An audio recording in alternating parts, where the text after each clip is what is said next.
Al-Fatihah lillahi wa ila hadratin Nabi Muhammadin sallallahu alaihi wasallam sanila ruhi sahibil masjid jami'an wa nali hadirin minal muslimin wal muslimat wal mu'minin wal mu'minat usan alaihi bil ajal kita wa ila hadratin Nabi Muhammadin sallallahu alaihi wasallam kiramil Fatihah. A'udzu billahi minasyaitonir rajim. Bismillahirrahmanirrahim. Alhamdulillahi rabbil alamin arrahmanir rahim maliki yaumiddin iyyaka na'budu wa iyyaka nasta'in ihdinas siratal mustaqim siratal ladzina an'amta 'alaihim ghairil maghdubi 'alaihim waladdallin amin. Assalamualaikum warahmatullahi wabarakatuh.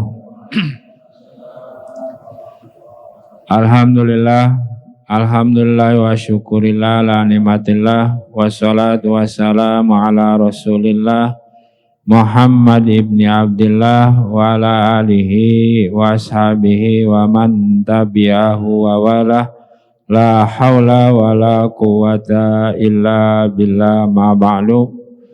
Qala rabbi shrah li sadri wa yassir li amri wahlul 'uqdatam min lisani yafqahu qawli. Qalu subhanaka la ilma lana illa ma 'allamtana innaka antal alimul hakim. Shadaqallahul azim wa sadaqa rasulun nabiyul habibul karim wa nahnu ala dzalika minasyahidin wasyakirin walhamdulillahi rabbil alamin. Ma'asyiral muslimin rahimakumullah. Pertama-tama mari sama-sama kita bersyukur kehadirat Allah Subhanahu wa taala yang senantiasa memberikan taufik hidayahnya, ridho dan inayahnya sehingga pada kesempatan malam hari ini kita dapat hadir di tempat yang mulia dan insya Allah penuh dengan barokah ini guna sama-sama kita melaksanakan kewajiban ibadah kita kepada Allah Subhanahu wa taala yang mudah-mudahan dengan senantiasa kita istiqomah, mudah-mudahan kita termasuk orang-orang yang beruntung, baik beruntung di dunia maupun beruntung di akhirat. Salawat teriring salam semoga senantiasa tercurah dan terlimpah kepada baginda Nabi besar kita Muhammad sallallahu alaihi wasallam, pada para keluarganya, kepada para sahabatnya, para pengikutnya, dan kepada kita umatnya yang senantiasa istiqomah ila yaumil qiyamah. Hadirin rahimakumullah, kajian kita pada malam hari ini masih berkenaan dengan zuhud dan warok.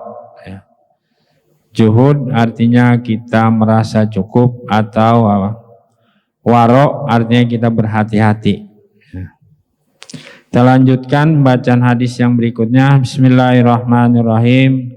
Wa an Abi Hurairah radhiyallahu anhu qala Rasulullah sallallahu alaihi wasallam ta'isa 'abdid dinari wad dirhami wal qatifati in utiya radiya wa illam yu'ta lam yarda.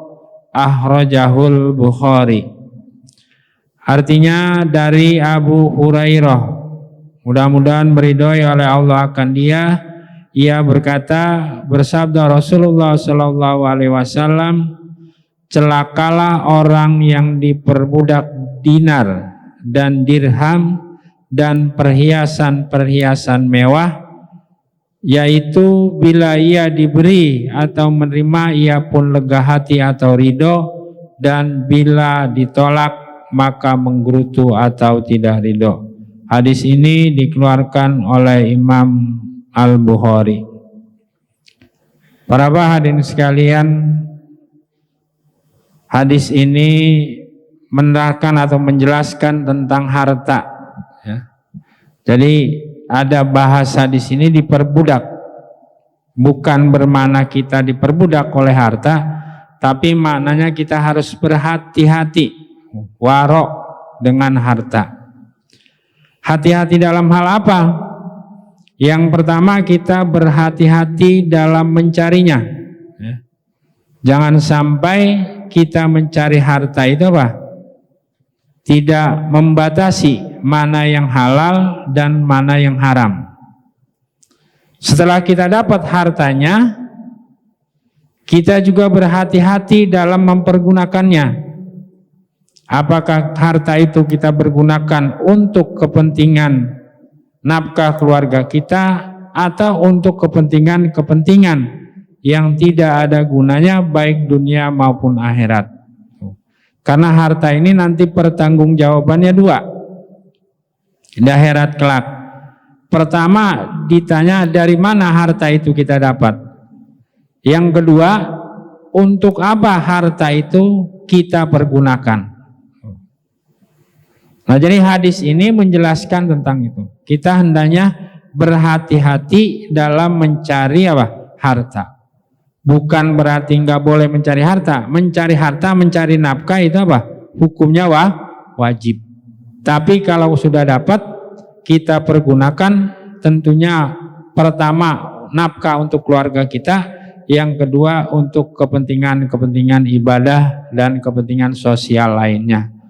Sehingga harta yang kita peroleh ada manfaatnya dari dunia sampai apa? Akhirat. Nah, kemudian di akhir hadis ini juga apa? Dijelaskan. In utiya rodiya, apabila kita dapat, ya. Kalau bahasa sederhananya begini. Kalau kita dapat rezeki, kita bersyukur, ya. Alhamdulillah, alhamdulillah. Tapi manakala kita apa? Nggak dapat. Katakan kalau orang dagang, ada kalanya untung, ada kalanya apa? Rugi, ya. Begitu rugi kita apa? Gerutu, ya. Allah ini nggak adil atau segala macam. Nah, itu yang tidak dibolehkan dalam ajaran agama. Jadi tentang harta kita hendaknya berhati-hati, ya. Boleh cari harta sebanyak-banyaknya tuh. Buat kepentingan-kepentingan yang sifatnya apa? Bermanfaat baik untuk dunia maupun apa?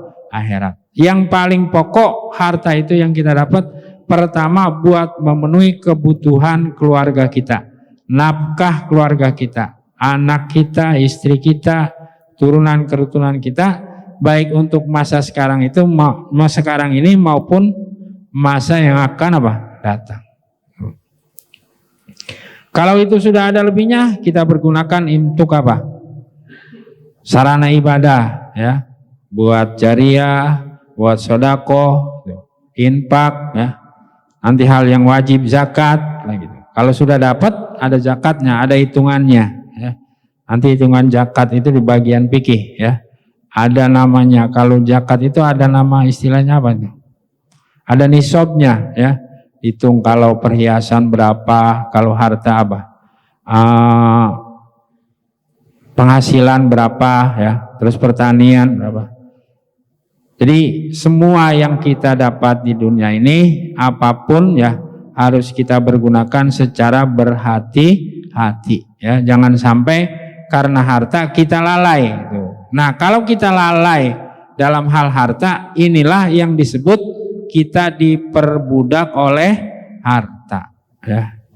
Kalau zaman dulu barangkali kita apa, orang-orang tua kita dulu masih banyak punya apa, peliharaan, ya, meraya kambing, meraya ayam, ya. Dulu itu kalau saya apa, waktu masih kecil, kalau kita udah azan maghrib masih ngurusin apa, kambing, masih nyari ayam yang belum pulang. Nah, itulah barangkali secara sederhananya kita diperbudak oleh harta, ya. Kita diperbudak oleh harta. Jadi udah maghrib, ya, ada peliharaan yang belum pulang, kita cari terus sampai lupa pada waktu maghrib. Padahal kita tahu kenapa maghrib yang dijadikan contoh, karena maghrib itu waktunya sangat apa? Terbatas, ya. Beda dengan apa? Waktu isya. Isya itu waktu yang paling panjang dari, ya, habis maghrib, ya, tenggelamnya fajar itu sampai apa? Terbitnya fajar apa? Pagi itu fajar apa? Fajar sodik, ya. Jadi sampai tenggelamnya itu baru habis waktu apa? Isya. Makanya yang dijadikan contoh atau orang-orang tua dulu itu menyebutnya apa? Maghrib ya. Jadi waktu maghrib masih apa? Ngurusin harta. Itulah barangkali yang disebut kita diperbudak oleh harta ya. Kalau zaman di Arab dulu harta itu disebut dalam apa? Dinar, dirham ya. Karena uangnya dulu apa? Uang perak, ya, uang emas. Jadi ala kulli hal tentang harta ini juga kita apa? Harus berhati-hati ya. Bukan berarti tidak boleh kita mencari harta, boleh cari harta sebanyak-banyaknya ya. Yang penting kita bergunakan untuk keperluan-keperluan yang di jalan yang diridhoi oleh Allah Subhanahu wa taala. Terutama bagi yang apa? Masih produktif, usia-usia produktif. Kalau usia udah 60 tahun mah apa? Kata Allah, "Fa'aina tajhabun?" Mau kemana lagi lo gitu ya. Bahasa kita gitu, mau kemana lagi? Kalau udah 60 tahun mah apa? Udah nggak pantas ngoyo nyari apa kalau bahasa orang Jawa itu ngoyo, ngotot ya, untuk cuma anggus-anggusan apa, sungguh-sungguh nyari hati udah nggak ada. Kalau udah 60 ke atas mah udah ya banyakin apa, ibadah aja ya, jangan nyari harta lagi. Tuh, kata Allah, "Fa'aina tajhabun?" Mau kemana lo? Dikit lagi juga apa? Mati. Gitu. Hanya kita apa? Bersyukur masih diberikan apa? Umur ya. Masih diperpanjang usia kita ya, masih dipelihara usia kita sehingga apa? Kalau dulu-dulu kita banyak lalai waktu muda ya, sekarang masih ada kesempatan kita apa? Buat bertobat kepada Allah Subhanahu wa taala. Hadirin rahimakumullah, meningkat pada hadis yang berikutnya. Bismillahirrahmanirrahim. Wa an ibni Umar radhiyallahu anhuma qala ahoja Rasulullah sallallahu alaihi wasallam biman kibayya faqala kun fid dunya ka'annaka gharibun au abiru sabil wa kana ibnu Umar yaqulu ija amsaita fala tantajiris sobah wa ija asbahta fala tantajiril masaa wahud min sihatika lisaqamika wa min hayatika limautika akhrajahul Bukhari. Artinya dari Ibnu Umar, mudah-mudahan meridhoi oleh Allah akan dia, ia berkata Rasulullah Shallallahu Alaihi Wasallam memegang pundakku sambil berkata, jadilah kamu di dunia seperti kamu dalam pengembaraan atau seperti orang yang berlalu lewat. Ibnu Umar berkata, bila kamu berada pada sore hari, maka janganlah kamu mengangan-angan besok pagi. Dan bila ada di pagi hari, maka janganlah mengharapkan sore hari. Pergunakanlah sehatmu itu untuk siap bila kamu sakit, dan hidupmu itu untuk mengingat-ingat kematian. Hadis ini dikeluarkan oleh Imam Al-Bukhari. Hadirin rahimakumullah ya. Jadi kalau bahasa kita ini apa? Suatu hari Ibnu Umar itu apa? Bersama-sama Nabi ya, sambil dipegang pundaknya dibilangin si Ibnu Umar itu apa? Jadikanlah dunia ini sebagai apa? Di dunia ini kamu seperti pengembara atau seperti orang yang sedang berlalu. Jadi dunia ini tempat mampir. Kalau di jalan tol ada namanya rest apa? Area. Kita mampir doang di dunia ini ya.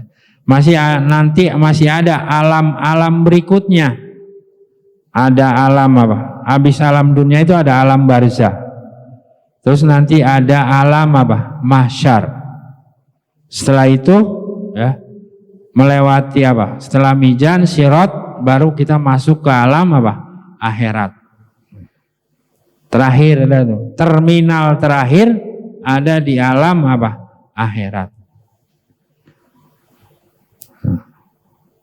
Kemudian Ibnu Umar berkata lagi, ya, sesuai dengan perkataan atau sabda Nabi Shallallahu Alaihi Wasallam, bila kamu berada pada sore hari, maka janganlah kamu mengangan-angankan besok pagi, dan bila pagi hari, maka janganlah kamu mengharapkan sore hari.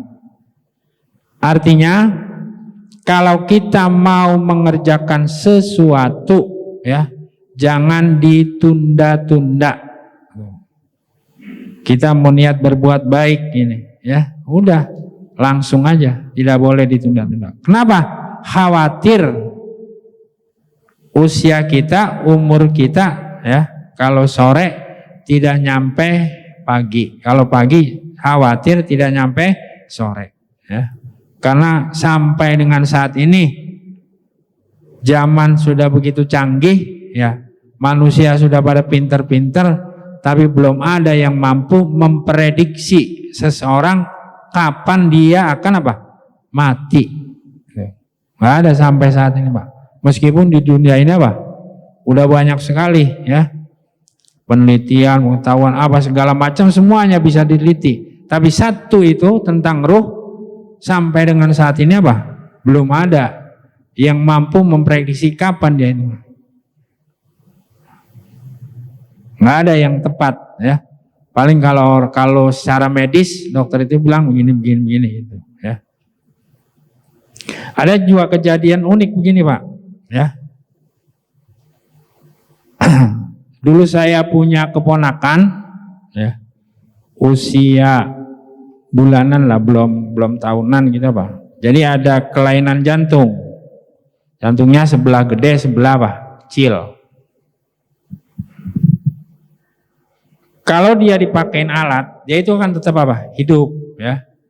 Terus secara medis kata dokter ini apa?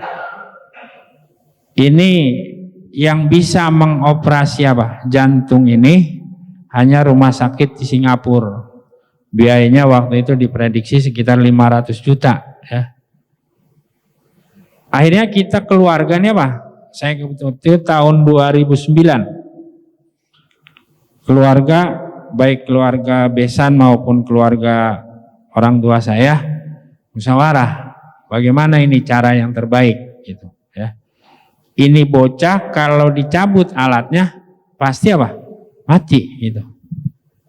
Kalau mau dioperasi biayanya sekian dan belum ada jaminan. Dokter itu belum bisa menjamin dia bisa apa? Hidup terus. Akhirnya apa? Diambil keputusan, ya, bahwa apa? Kita apa? Nyerah, pasrah kepada Allah Subhanahu wa Ta'ala. Kita cabut. Tapi dengan syarat nyabutnya alat-alat itu ngelepasnya nggak boleh di rumah sakit. Harus sudah di luar apa? Rumah sakit. Di tempat parkir, ya. Karena apa? Kalau nanti di rumah sakit dia menyalahi apa? Kalau dalam urusan ada SOP itu, apa? Standar operasi apa? Pelayanan apa itu SOP itu, gitu. Ya. Iya, akhirnya apa? Kita sepakat udah keluarga dah, tanda tangan. Tinggal kita dari pihak rumah sakit nggak ada yang mau nyabut itu, karena takut disalahin gitu, ya. Akhirnya apa? Ada salah seorang adik saya berani dia nyabut. Dia telepon saya, kata siapa? Udah bang, saya yang nyabut nggak apa-apa. Ya udah kalau berani cabut, gitu kan? Karena keputusan terakhir waktu itu apa? Orang tua nyerahin saya. Tergantung abang lo, kalau kata abang lo apa? Singapura ya Singapura, kalau enggak ya enggak. Saya bilang, saya pikir-pikir ya udahlah kita pasrah aja, Pak. Cabut. Begitu dicabut alatnya masih bisa bernapas normal karena dari rumah sakit Tamrin, ya, yang ada di Salemba itu pulangnya ke Ujung Harapan. Saya tanya adik saya sampai di rumah. Itu habisnya sampai di mana, napasnya? Artinya di posisi mana? Itu dari Salemba itu sampai apa? Kira-kira di Cakung, katanya apa? Habis napas. Nah, ini apa hikmahnya? Berarti manusia ini apa? Nggak bisa apa? Bisa menyelamatkan, nggak bisa juga apa? Memberikan kematian. Hanya apa? Berusaha apa? Sampai segitu. Jadi masalah kematian ini tetap rahasia Allah Subhanahu wa Ta'ala. Ya. Jadi cerita lain. Tadi saya lewat ayat ya. abangnya besan saya, Ustaz Rohamin, beberapa hari sakit jantung. Kalau dia dipasang ring, kondisinya nggak kuat. Kemudian apa? Pakai alat itu. Tapi alat itu hanya 3 hari. Kalau alat itu apa? Dicabut, dilepas kayak tadi itu apa? Tetap orang ini akan apa? Akan meninggal karena tidak keberadaan alat. Akhirnya kemarin karena udah 3 hari, kemarin diputuskan apa? Sore diambil. Tadi pagi jam 7 apa? Meninggal. Jadi bukan berarti itu perbuatan manusia, memang sudah apa? Ketentuan ya, takdir dari Allah Subhanahu wa taala, jalannya seperti apa? Seperti itu. Jadi kalau Bapak pernah lihat di rumah sakit ada yang orang udah apa? Udah mau mati juga apa? Dipompa gitu ya.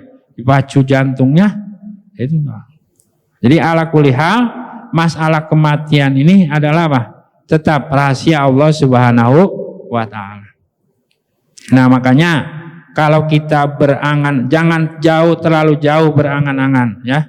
Kalau kita punya program harus setahap demi setahap ya. Kalau pemerintahan zaman dulu, zamannya apa? Pak Harto itu apa? Ada repelita ya, rencana pembangunan apa? 5 tahun, nanti 5 tahun baru apa?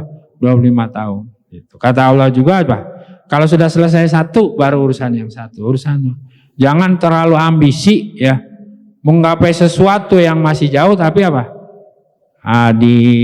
Yang programnya yang pendek-pendek kita apa? Dilewatkan. Makanya kalau kita ada di pagi, ingat apa? Sore. Kalau kita kebetulan ada di sore hari, ingat apa? Pagi hari. Itulah maknanya kita dalam bekerja, dalam berusaha, dalam hal memprogram apa saja harus setahap demi setahap, step by step.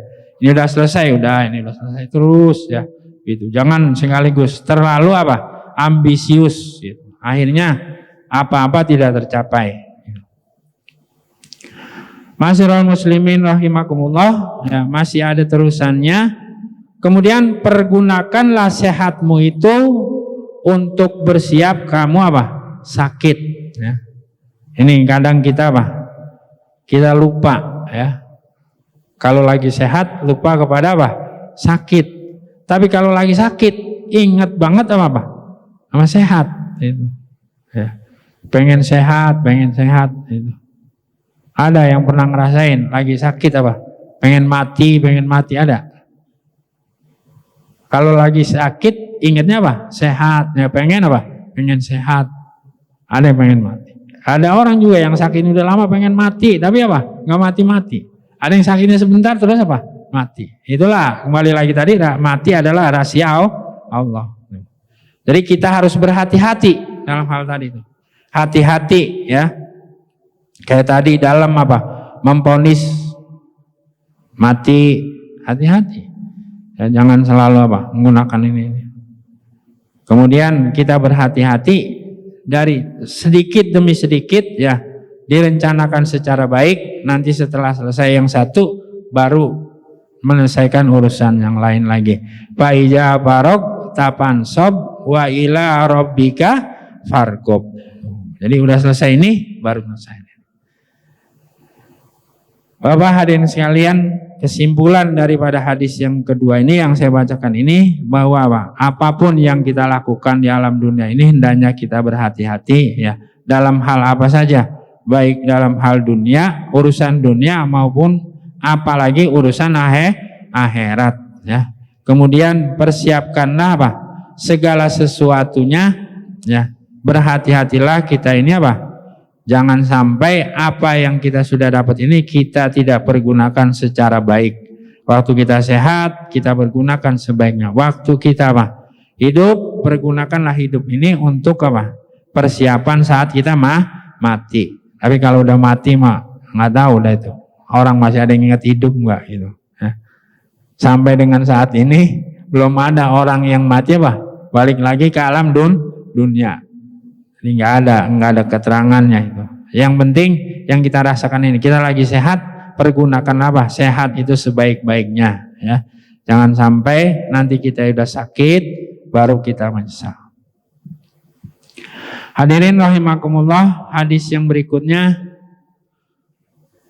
wa an ibni Umar radhiyallahu anhuma qala qala Rasulullah sallallahu alaihi wasallam man tasabbaha biqaumin minhum akhrajahu Abu Dawud wa sahhahu Ibnu Hibban.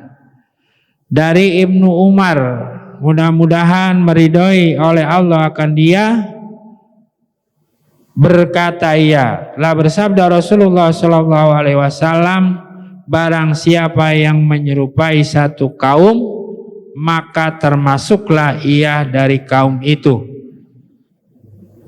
Hadis dikeluarkan oleh Imam Abu Daud. Imam Ibnu Hibban menyatakan sahihnya. Maksudnya bergaul itu terletak yang diikutinya.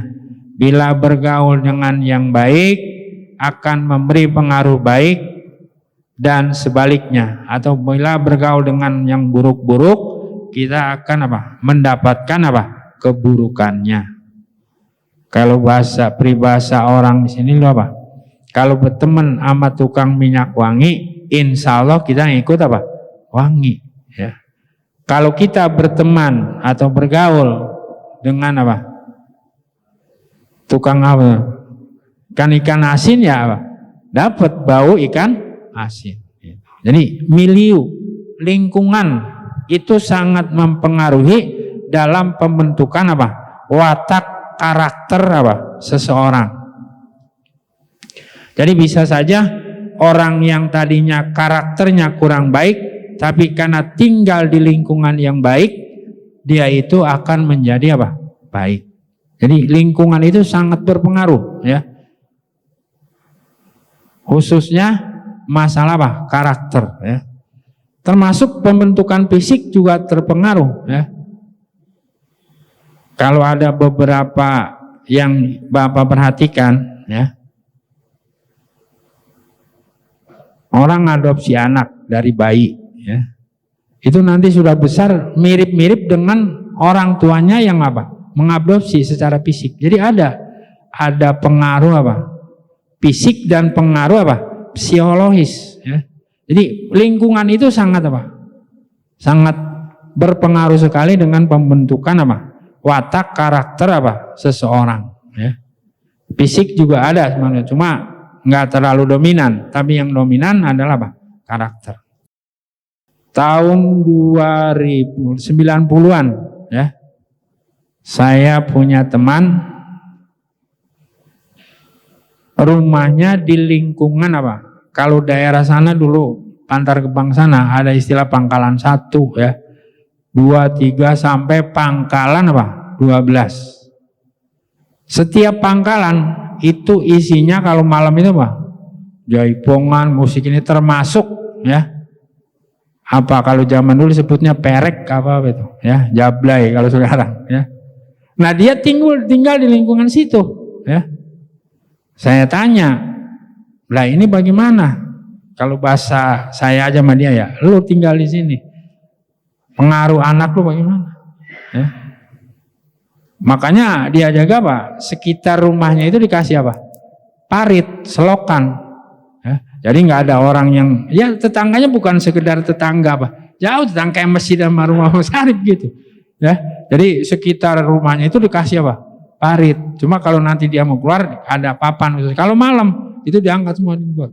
Jadi nggak ada dia biasa aja normal. Bagaimana? Memang udah begitu. Dia mau jual, kagak ada yang mau beli, gitu kan? Udah nggak ada lingkungan situ nggak Nah. Tapi alhamdulillah dia bertahan sekuat mungkin, ya, karena mungkin doktrin agamanya kuat, terus juga ini alhamdulillah anaknya tidak berpengaruh. Cuma kalau keluar malam dari situ, ya, kebetulan anaknya yang pertama itu perempuan.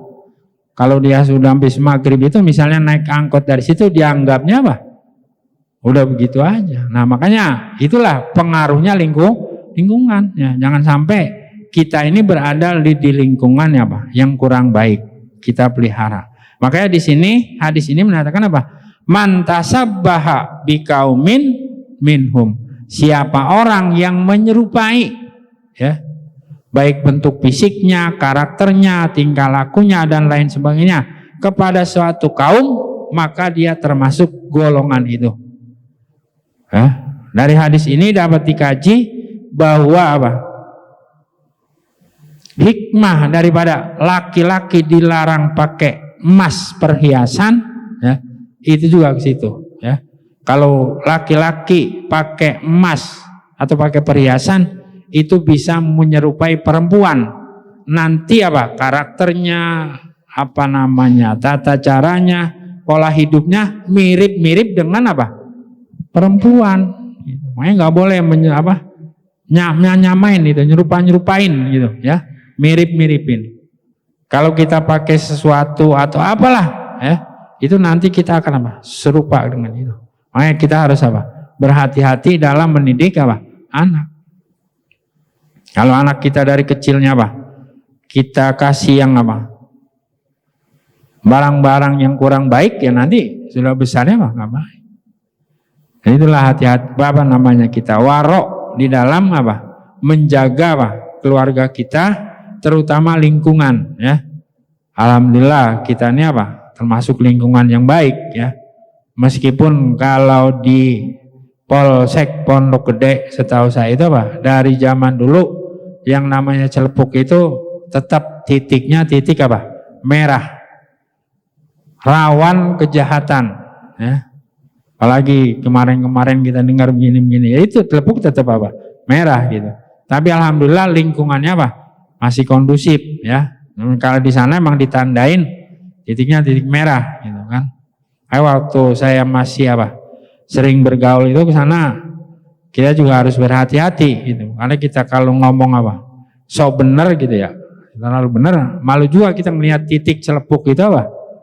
Merah, karena celepuk dari zaman dulu itu apa? Setahu saya banyak tindak kejahatan, ya, tindak pidana di sini, baik pencurian, ya, dan lain sebagainya. Kemarin-kemarin malah apa? Banyak tawuran segala macam. Udah merahnya itu apa? Nggak hilang-hilang. Gitu. Jadi jangan kaget kalau Bapak ke Polsek Pondok Gede itu apa?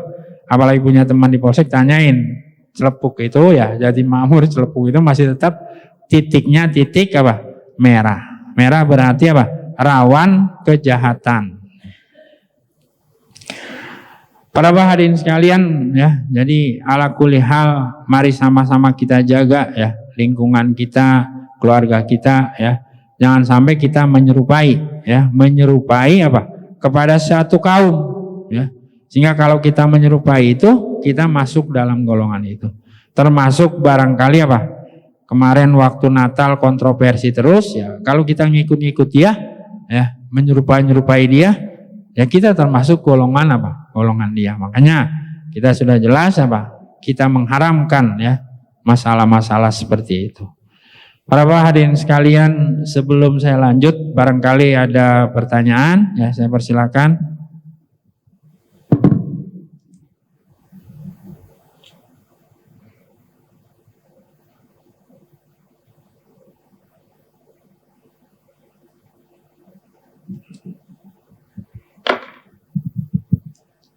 Ada yang tanyakan, Pak? Nah, kalau nggak ada, saya tambahkan sedikit, ya. Masih berkaitan dengan kehati-hatian atau apa? Warok ini, ya. Sekarang banyak apa? Media sosial, makanya hati-hati apa? Dalam memberikan komentar, apa pendapat, apa? Karena apa? Hari ini juga banyak kontroversi, apa? Masalah negara, masalah politik, masalah agama, ya, terutama masalah-masalah apa? Islam Nusantara, apalah artinya sebuah nama gitu kan. Tapi gaya-gayanya gitu, cara-caranya itu Pak, menjauhkan kita dari apa? Dari asalnya Islam, yaitu apa? Bangsa Arab, ya. Kita tidak pungkiri bahwa agama Islam ini lahir di apa? Tengah-tengah bangsa apa? Arab, kaum Quraisy pada saat itu, ya. Satu-satunya agama yang bukan lahir dari kaum Bani apa? Israel yang sekarang. Kaum Bani Israel itu termasuk kaum yang istimewa, ya. Keturunan Israel itu yang mendapat prioritas dari Allah Subhanahu wa taala, dia memiliki apa? Kecerdasan, memiliki lain sebagainya, ya. Punya kelebihan-kelebihan khusus dibanding kaum-kaum yang lain. Nah, jadi kita berhati-hatilah. Kalau Islam ya Islam aja, udah jangan ditambah-tambahin gitu, ya. Karena biar bagaimanapun juga embel-embelnya itu akan menjadi apa? Efek yang kurang baik, ya. Di Indonesia ini nggak mungkin ada Islam kalau asalnya apa? Nggak dari sono, gitu, ya. Memang asalnya dari sono. Jadi nggak ada. Memang ciri khas Islam Indonesia itu apa? Memang ada, ya. Beda mungkin apa? Dengan Islam-Islam yang lainnya. Karena semuanya apa? Ada. Jadi kalau bapak-bapak yang pernah ke Mekah, baik haji maupun umroh, itu dari seluruh penjuru dunia, ya, masalah-masalah cara beribadah, cara segala macam itu apa? Pasti berbeda-beda, punya ciri khas tersendiri. Pakaian, ya, cara berpakaian. Yang punya sarung dan peci hitam hanya orang Indonesia. Iya, coba dari negara lain nggak ada yang pakai sarung itu. Makanya sarung sama peci hitam itu apa? Kalau udah akhir kita mau pulang, pasti diminta sama orang Arab. Karena apa? Satu-satunya yang pakai peci hitam dan apa? Sarung itu hanya apa? Orang apa? Indonesia. Itu memang udah ciri khasnya. Ciri khas orang apa? Indonesia. Itu. Bukan berarti terus Islam kita seperti itu, bukan, ya. Islam asalnya, ya, usulnya, ya. Kan ada usul, ada apa? Furu, ya. Usulnya tetap asalnya dari apa? Dari Jazirah Arab. Dan bahasanya yang dipakai dalam bahasa Islam, dalam agama Islam yaitu bahasa apa? Bahasa Arab. Nanti di surga juga apa? Konon katanya apa? Bahasa Arab. Jadi kita nggak usah apa? Ikutan benci-benci sama apa? Orang Arab, jauh dari apa? Orang Arab. Ini kalau kita dilarang haji ke sana, dilarang umroh kemana? Bapak dan hadirin sekalian, barangkali itulah tambahan sedikit, ya, dari saya. Mari saja kita tutup, ya, dengan membaca Al-Fatihah sekali lagi. Kita mohon kepada Allah Subhanahu wa taala, mudah-mudahan kita selalu dipelihara, ya, iman dan Islam kita, sehingga nanti kita mati dalam keadaan husnul khotimah. Amin ya rabbal alamin. Al-Fatihah. A'udzubillahi minasyaitonirrajim. Bismillahirrahmanirrahim. Alhamdulillahirabbil alamin arrahmanir rahim maliki yaumiddin. Iyyaka na'budu wa iyyaka nasta'in ihdinas siratal mustaqim. Shiratal ladzina an'amta 'alaihim ghairil maghdubi 'alaihim waladdallin. Billahi wal walidayya amin. Demikianlah, kurang lebihnya mohon maaf. Billahi taufiq wal hidayah. Assalamualaikum warahmatullahi wabarakatuh.